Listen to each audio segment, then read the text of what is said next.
Hey, what's up, people? Piz Al here, and to kick off my journey into the new Scream Factory Critters Collection Blu-ray box set, today I want to talk to you guys about 1986's Critters. Now, this is partially going to be a review of the movie as well as a review of this Blu-ray release.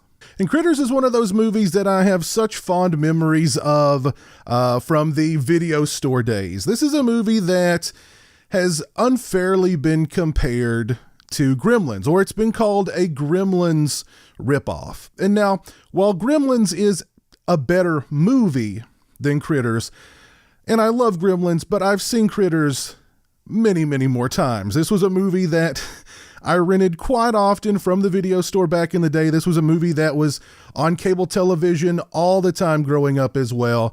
It was just such a fun... You know, it's a movie that has a heart to it.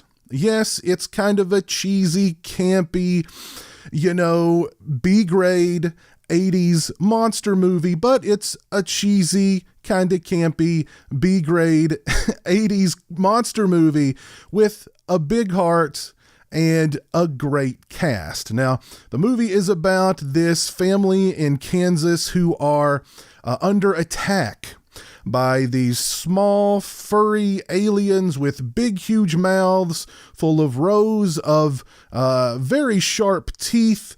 They have projectile quills that they fire at their victims that immobilize their victims. They are carnivorous and very, very hungry. And the more they eat, the bigger they get. Now it's up to a young man, two space bounty hunters, and the local town drunk to save the day. Now, if that doesn't sound like the plot for a great 80s, creature feature movie, I don't know what does.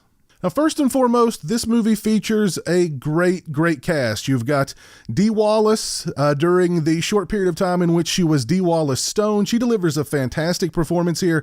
She is all in this movie. She is giving it her all. She is emotional. She is distraught. She is just a fantastic performance from Dee Wallace in this film. Billy Greenbush is great. Emmett Walsh is fantastic. Scott Grimes is great as the mischievous young son in the movie. Just great cast all around from top to bottom. Terrence Mann, almost forgot Terrence Mann. He plays Johnny Steele in the movie, who is one of the bounty hunters are awesome in this film. The bounty hunters are very much like, your typical, gunslingers of the West, but from outer space, kind of bounty hunters. They have these, you can't even call them faces. They're just like, there's nothing, they've got a head, but there's nothing there. There's no features. There's no eyes. There's no nose. It's like clay. It's like oval shaped clay, but they can morph their faces to look like anybody. One of the bounty hunters morphs his face to look like Johnny Steele, who is a very popular 80s rock star. And his song is #1 on the charts. And when you watch this movie, you will be singing that song, "The Power of the Night," under your breath or just out loud randomly, without thinking about it. Very catchy, but very, very 80s song. Terrence Mann is great as the Johnny Steele bounty hunter. The gentleman who plays the town drunk, what is his name? Don Opper. Great performance from him. This is a really well-made film as well. The director, Stephen Herrick, he went on to direct Bill and Ted's Excellent Adventure. He directed Don't Tell Mom the Babysitter's Dead. He directed Mr. Holland's Opus. He directed 101 Dalmatians. He went on to direct some pretty big movies. The screenplay from the late Dominic Muir, really well written movie. There's a lot of heart in this movie. The family is written very, very well in this movie. There's a great family dynamic at the heart of this film. So just all around, just a really technically well-made, well-written film. The critters, the Krites, they were created by the Kyoto brothers. They look fantastic. They have a very unique sense of humor in the film as well, which is a very nice touch. Oh, I almost forgot to mention that the film features Billy Zane being eaten alive by a critter. That's worth the price of admission alone. Unfortunately, it was trimmed pretty extensively to not get an R rating. And I was actually, as many times as I've seen this film, I had no idea it was rated PG-13. I had no idea this movie was rated PG-13. So it's fun for the entire family. Critters, I love it. It was one of my favorite movies growing up. I hadn't seen the movie in a long time, so it was just a real pleasure revisiting this film on this Blu-ray release from Scream Factory. If you've not seen Critters, check out Critters. Really good movie. As far as this release, let's check out the presentation. We've got some artwork, some very nice artwork there for Critters. The sleeve is reversible, so you can either have the giant critter artwork or you can have this artwork on the reverse of the sleeve. As far as the picture quality and sound quality, this release sports a new 2K scan from the original film elements. Thought the picture quality was fantastic. I would give it a solid 4 out of 5. The sound quality, also, I would give it a solid 4 out of 5. The movie looked great. The movie sounded great. As far as extras are concerned, first up, we get They Bite, the making of Critters. It is 1 hour, 11 minutes, and 5 seconds in length.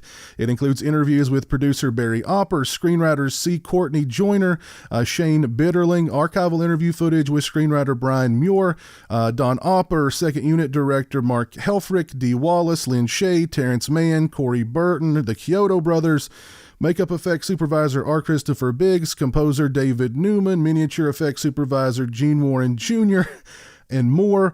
They discuss the genesis of Critters, the screenplay, how they eventually got it into the hands of Bob Shea at New Line. They discuss wanting to balance the horror and humor in the film so that they could get a PG-13 rating. They discuss the cast. The cast discuss working with director Stephen Herrick. Corey Burton discusses creating the sounds and voices of the critters. The Kyoto brothers discuss designing the different critters used in the film. Chris Biggs discussed the makeup effects for the face morph and the alien warden in the film. They discuss the cuts needed to get a PG-13 rating from the MPAA. David Newman discusses composing the music for the film. They discuss the critical and commercial success of the film in theaters and on home video, as well as the fanfare for the movie. Extensive, in-depth, really informative, excellent making of documentary on Critters. Over an hour. Anything and everything you could possibly want to know about the making of this movie is in this making of documentary. Very, very nice making of documentary for Critters. Next up, we have For Brian, a tribute to screenwriter Dominic Muir. It's 21 minutes and 57 seconds in length. It includes archival interview footage with Critters screenwriter Brian Dominic Muir, interviews with Shane Bitterling, Thomas Calloway, Barry Opper, C. Courtney Joyner, and Mark Helfrich. They discuss Mr. Muir's background, his love of movies, his love for writing. They discuss how Brian and Stephen Herrick flipped a coin to see who would direct Critters, and Brian lost that coin flip, which ultimately negatively affected his career. They also discuss how he wrote a script for Gremlins 2, which was unfortunately never produced. They discuss his multiple bouts with cancer, his big heart, his sense of humor, his legacy, and more. Very nice tribute to the late Mr. Muir. We get 11 minutes and 52 seconds of behind-the-scenes footage. We get an alternate ending in which the house doesn't magically reconstruct itself after being blown to smithereens.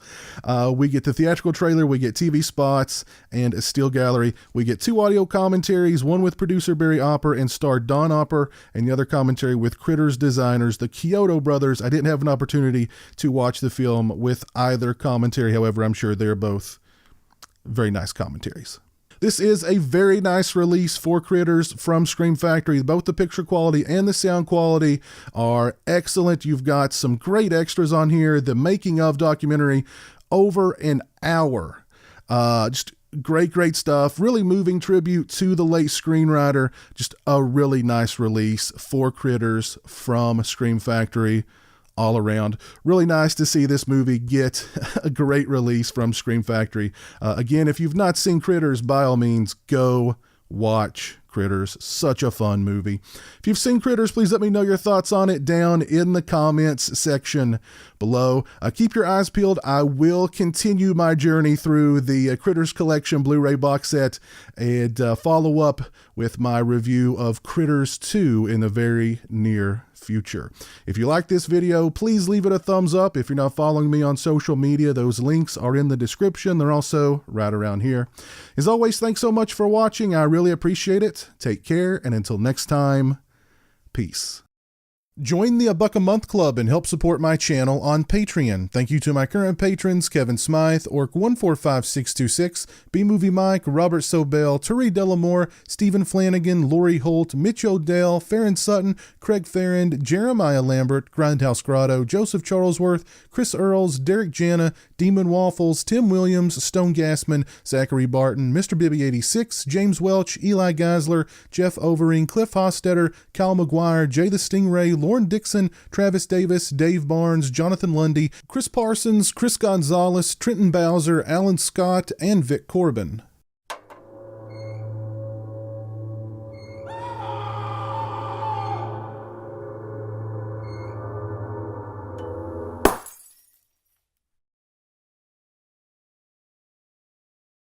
Say hello to the internet, Jeremy. Hello to the internet.